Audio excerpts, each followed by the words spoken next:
నామానికి మహిమ కలుగునుగాక. హల్లెలూయా.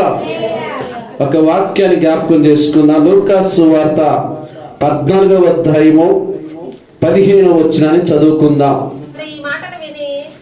దేవుని రాజ్యంలో భోజనం చేయవాడు ధన్యుడని ఆయనతో చెప్పగా ఆయన అతనితో ఇట్లనెను, ఒక మనుషుడు గొప్ప విందు చేయించి అనేకులను పిలిచెను. ఇందు కాలమందు అతడు సిద్ధమై ఉన్నది రండని పిలువబడి వారితో చెప్పుటకు చాలు. అంటే ఇందు తయారు చేయాలనుకున్నాడు, మంచి భోజనం పెట్టాలనుకున్నాడు. ఆయన ప్రేమించిన ప్రజలకు గొప్ప విందు చేసి వారిని ఆహ్వానించాలనుకున్నాడు. ఈ ఇందు భోజనం వాళ్ళు పాడుకోవాలి అనుకొని వాళ్ళ కోసము వాళ్ళని ప్రేమించి వాళ్ళ కోసం కష్టపడి మంచి వంటలు వండి మంచి భోజనం ఏర్పాటు చేసి దాసుని పంపుతున్నారు. ఆ దాసుని పంపుతున్నారు ఎవరికరికి? పిలవటానికి తన దాసుని పంపుతుంటే వాళ్ళు ఏం చెప్పారు ఒకసారి చదువుకుందాం. అయితే వారందరూ ఏక మనసుతో ఏం చెప్పారంట? సాకులు చెప్పడం. అసలు ఈయన పిలిచింది ఏంటికి? ఈయన పిలిచింది ఎందుకు? దేవుడు రాజ్యంలో భోజనం చేయటానికి. దేవుడి యొక్క భోజనము అందరూ కలిసి కూర్చొని భోజనం చేయటానికి వారిని పిలిస్తే వారు ఏం చెప్పారంటే సాకులు చెప్పారు. ఎటువంటి సాకులు చెప్పారో తెలుసా? మొదటి వాడు ఏం కొని ఉన్నాడంట? నేను పొలం కొని ఉన్నాను. ఏమంటే పొలం కొన్నాడు ముందు పొలం కొన్నాక చూత్తరా, కొనక తల్లి చూత్తరా? కొనక ముందే చూత్తరు. అది రేగడ మట్టి నేల రాళ్ళ పొలం అని చూసినాక కొంటాడు. కానీ ఆ పిలవటానికి వచ్చిన వ్యక్తికి ఏం చెప్తున్నట్టు, నేను పొలం కొన్నాను, పొలము చూడటానికి వెళ్తున్నాను, నన్ను క్షమించమని ఏడుకున్నాను. అంటే ఇతగాడికి ఏముంది? వచ్చే గుణం లేదు, ఆ భోజనములో పాల్గొనే గుణము లేదు, భోజనం తినాలన్న మనస్సు లేదు. ఆయన కొరకు యజమానుడు సిద్ధపరిచిన భోజనము, ఆ భోజనము తినటానికి ఆయన పిలిస్తే సాకు చెప్పిండు. నేను పొలం కొన్నాను, పొలంని చూడటానికి ఎదుగుతున్నాడు, సాకు చెప్పాడు. ఇక రెండోడు ఏం చెప్తున్నాడు చూడండి. మరొకడు నేను 5 జతల ఎడ్లు కొని ఉన్నాను. ఏమండి? కొనోడు ముందు పరీక్షించుకుంటాడా? అంటే ఇతను కూడా ఏం చెప్తున్నాడు? సాకులే. అంటే యజమానుడితో కూర్చునేటానికి వారు నిజంగా వారిని ఏర్పాటు చేసుకున్నాడు. వారు పిలువబడ్డవారు, వారు ఆ ఇందులోకి రావాల్సినటువంటి వ్యక్తులు. కానీ వాళ్ళు ఏం చెప్పారంటే సాకులు చెప్పారు. ఒకరేమో పొలం కొనడానికి ఎత్తున్నాను, పొలం చూసుకోవాలని చెప్పిండు. రెండోది ఏం చెప్తున్నట్టు తెలుసు పిల్లరా? ఎడ్లు. అంటే పిల్లరా, ఇప్పుడు ఇంతగారికి ఏమనిపించింది ఆ దాసుడికి? నా యజమానుడు ఇంత ఖర్చు పెట్టుకొని ఇంత మంచి విందు చేస్తుంటే ఏకేమైనా వచ్చి తినటానికి ఇన్ని సాకులు చెప్తున్నారు. ఏమండి? ఇన్ని సాకులు చెప్తున్నారు అన్నాడు. మరి మూడో వాడు ఏం చెప్పిండో చూద్దాం.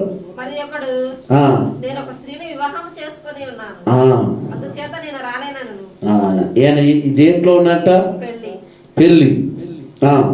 అప్పుడు ఆ దాసుడు తిరిగి వచ్చి ఈ మాటలు తన యజమానికి తెలియజేయగా ఆ ఇంటి యజమానుడు కోప్పడి, ఈ కోప్పడికి ఏం పడతారు? నీవు త్వరగా పట్టణం చాలు. ఇప్పుడు అసలు ఆ యజమానికి ఏమొచ్చింది? ఎందుకు? అసలు ఆ పట్టణంలోని వాళ్ళని ఎందుకు పిలిచిండు? ఆ పట్టణంలో ఇంకా ఏరే వాళ్ళు లేరా? ఆ పట్టణంలో ఏరే కుటుంబాలు లేరా? అంటే దేవుడు వారిని ప్రేమించి వారిని పిలిస్తే ఆ పిలుపును నిర్లక్ష్యం చేశారు. ప్రేమ ఇందులోకి రావటానికి నిర్లక్ష్యం చేశారు. ప్రేమ ఇందులో పాల్గొనటానికి వారు నిర్లక్ష్యం చేస్తే ఆ యజమానుడు కంట బహు కోపం వచ్చిందంట. కోపం వచ్చి దాసుడు చెప్పిండు కదా, నువ్వు త్వరగా పట్టణానికి వెళ్ళు, సందుల్లోకి వెళ్ళు, బేదలను, అంగహీనులను, గుడ్డివారిని, కుంటివారిని. ఎవరికి ఇది సిద్ధపాటు చేసింది? చాలా మంది అంటారు కదా ప్రియులారా, ఇప్పుడు పిలువబడ్డ వారేమో సాకులు చెప్పి వెళ్ళిపోయారు. మరి ఆ ప్లేస్ లోకి ఇంకెవరైనా పిలుతురా? పిలవడా దేవుడు? పిలుతురా? పిలవడా? ఇప్పుడు కూడా ఆయన ప్రేమించి మనం పిలిచినప్పుడు మనం రాకపోతే ఆ ప్లేస్ లో ఇంకొకరిని పెడతాడు. పాట పట్టడానికి స్టేజ్ మీదకి రాపోయినకో ఇంకొక ఆవును పెడతారు. మరి ఏనే పెడతాడు? ఆయన ఎట్లా పెడతారు? ఆశీర్వదించడానికి మనం పిలిస్తే మనం రాకపోతే ఆశీర్వదం వేరే వాళ్ళకి వెళ్ళిపోతే. ఈ వాక్య భాగం అదే. దేవుడు మనల్ని ప్రేమించి ఆయన ప్రేమ ఇందులోకి ఆహ్వానిస్తున్నాడు. అది నీకే అవకాశం ఇచ్చాడు, నిన్నే ఆహ్వానించాడు, నీకు మాత్రం ఆ గ్రీటింగ్ పంపాడు. కానీ ఈరోజు ఎంతమంది ఆ యొక్క దేవుడి యొక్క విందు అంటే దైవ వాక్యములో కూర్చొని వాక్యాన్ని వినటమే ప్రేమ విందు. ఈరోజు ఈ 5గురు కూడా పిల్లల సాకులు చెప్పారే. ఆ ప్లేస్లో ఏంటి ఎవరు తెలుసా? గుడ్డోలే, కుంటోలే, ఓసకాలు వీళ్ళు వచ్చి తిట్టంటే ఇప్పుడు వీళ్ళకేమనిపించిందో తెలుసా? అరే మనం భలే మిస్ అయ్యమే, మంచిగా ఏటమాసం కూర మంచి ఫ్రై రుచి స్మెల్ బాగా వస్తుందని గోలసాట్ను కూర్చొని వాసన పీరుతున్నారు. అసలు పిలిచింది ఎవరినే? ఫస్ట్ వాళ్ళనే కదా. వాళ్ళు అవకాశం బాగొట్టుకుంటున్నారు, వాళ్ళకి ఇచ్చిన సమయాన్ని బాగొట్టుకున్నారు.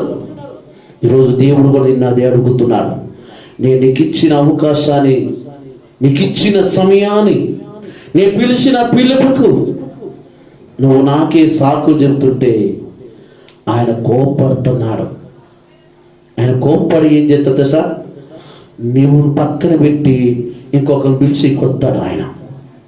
మనం ఏమనుకుంటే అబ్బా నేనే కదా అంటగానే దేవుడు అంటాడు, నువ్వు కాదు నాయన, నీ ప్లేస్లో ఇంకొకరు తెచ్చి పెడతాడు. దేవుడు మార్చినే వాళ్ళు దేవుడు ఇష్టపడతాడు, దేవుడు పని చేసేవాళ్ళు దేవుడు ఇష్టపడతాడు, దేవుడు కార్యక్రమాలు చేసేవాడిని దేవుడు ఇష్టపడతాడు. పిల్లలు ఈ ప్రేమ విందులో వీళ్ళు ఎందుకు కోల్పోయారు, ఎందుకు రాలేకపోయారంటే వీళ్ళ గుణం ఏంటంటే బాగుపడే లక్షణాలు, ఎదుగుదామన్న లక్షణాలే. పెద్ద యజమానుడు మనం పిలిచాడు కదా, గౌరవంగా మనం పోవాలి అన్న భయము భక్తి కూడా వాళ్ళకి లేదు. ఈరోజు ఎంతమంది ప్రేమ విందులో పాల్గొలేకపోతున్నారు.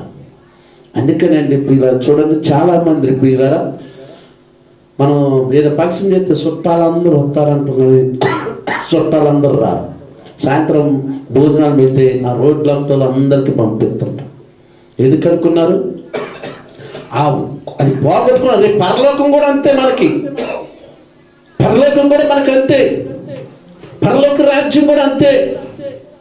ఇలా ఎందుకు ఈ విషయాలు చెప్తున్నా అంటే, ఈరోజు నువ్వు సాకులు చెప్పేవారిగా ఉన్నవా? ఆ దాసుడు మాటిని దాసుడు ఎమ్మటే వచ్చేవారిగా నువ్వు ఉన్నవా? ఒక్కసారి ఆలోచించే. నువ్వు తినవలసిన భోజనం ఏరే వాళ్ళు తింటున్నారు, నువ్వు కట్టుకోవాల్సిన బట్టలు ఏరే వాళ్ళు కట్టుకుంటున్నారు, నువ్వు కూర్చోవలసిన ప్లేస్లో ఏరే వాళ్ళు కూర్చుంటున్నారు, నువ్వు ప్రార్థించవలసిన ప్లేస్లో ఏరే వాళ్ళు వచ్చి ప్రార్థిస్తున్నారు, పాట పడవలసిన నీవు ఏరే వాళ్ళు వచ్చి నీ ప్లేస్లో పాట పడుతున్నారు, వాక్యాన్ని చదవలసిన నీవు నీ ప్లేస్లో ఏరే వాళ్ళు వచ్చి వాక్యం చదువుతున్నారు, నువ్వు దీవించబడాల్సిన నీవు ఏరే వాళ్ళు వచ్చి ఆ దీవెన పొందుకుంటున్నారు. ఎక్కడో అనుకుండి, ఎక్కడో నిర్లక్ష్యంగా ఉండి జీవితాన్ని, కుటుంబాన్ని, దేవుడి సంఘమును నిర్లక్ష్యముగా చేసుకుంటే దైవ ఆశీర్వాదాలకి నువ్వు దూరం అయిపోతావు. దేవుడి యొక్క దీవెనకి దూరం అయిపోతావు ప్రియులారా.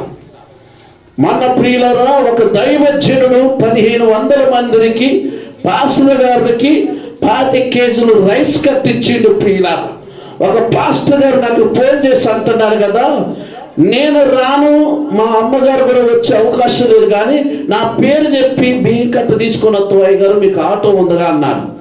నేను పోయి ఆ మాట చెప్తే, అయ్యా ఇక్కడికి వచ్చిన పాస్టర్ గారికి ఆ బియ్యం కట్టిస్తా, ఆ పేరు కూడా ఉంటేనే ఆ బియ్యం కట్ట నేను ఇస్తానని ఆ బియ్యం కట్టలో ఇచ్చే ఆయన చెప్పారు. ఆయన పేరు ఏం పేరంటే, ఏం పేరు రారన్న తనిఖీల్లో జాకబ్ గారు.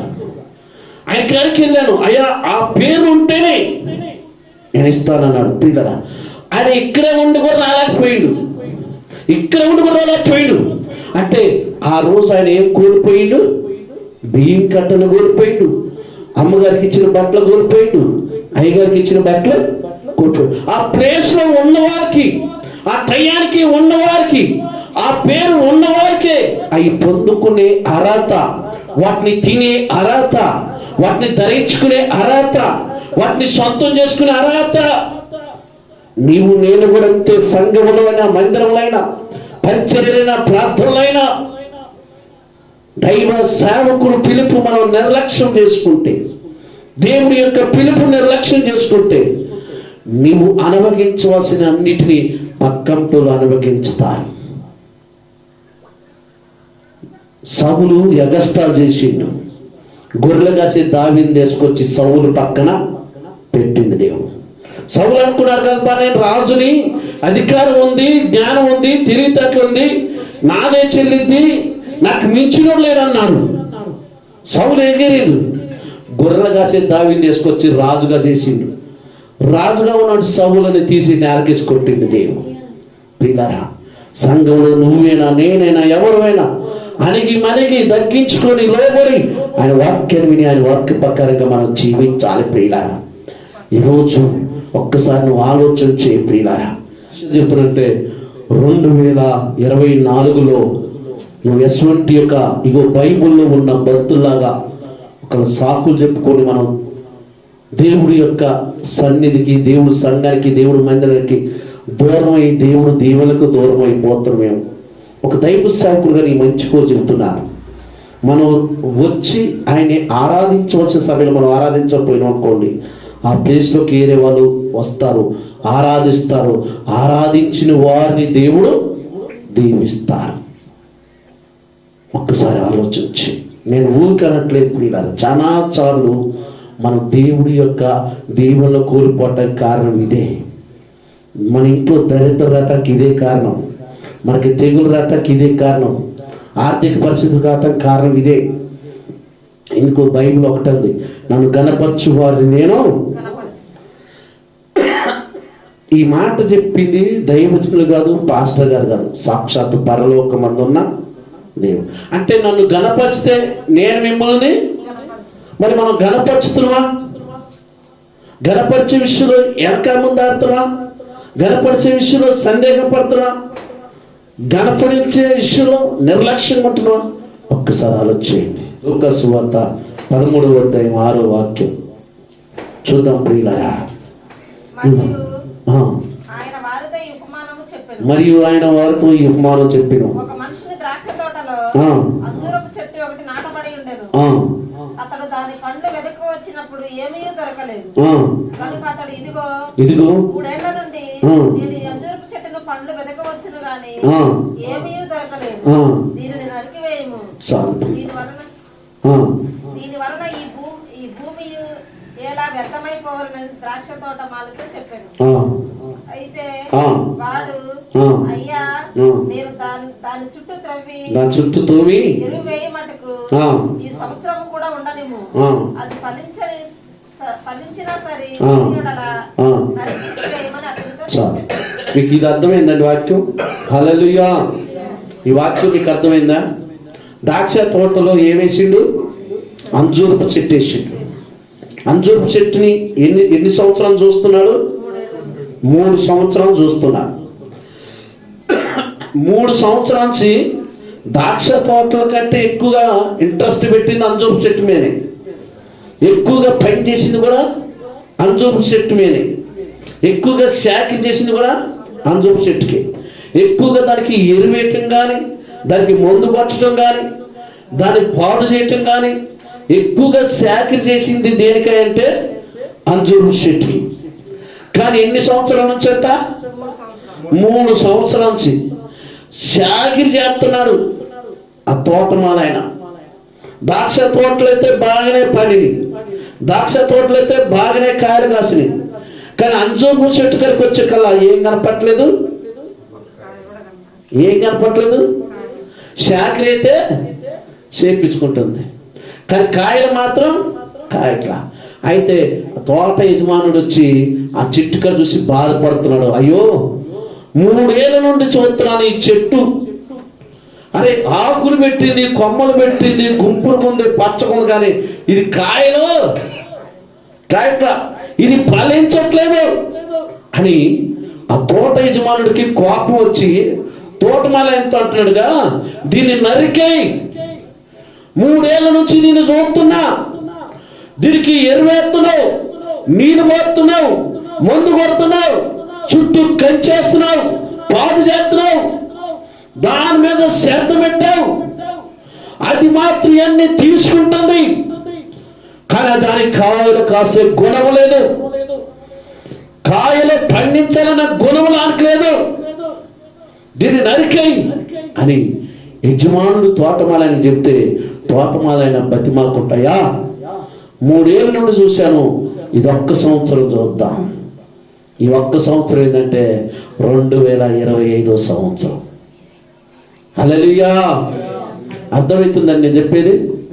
2024 చూశారు, 2023 చూశారు, 2022 చూశారు, 2025 చూస్తున్నాడు. ఇప్పుడు ఈ సంవత్సరం నేను కొద్దిగా ఎరువేస్తానయ్యా, ఈ సంవత్సరం కొద్దిగా నీళ్ళు పోతానయ్యా, ఈ సంవత్సరం ముందు కొడతానయ్యా, ఇది కానీ ఫలించకపోతే, ఇది కానీ కాయలు కాయకపోతే నువ్వు అన్నట్టే నరికేద్దామయ్యా అన్నాడు. దీని అర్థం ఏంటో తెలుసా ప్రియులారా? దీని అర్థం తెలుసా?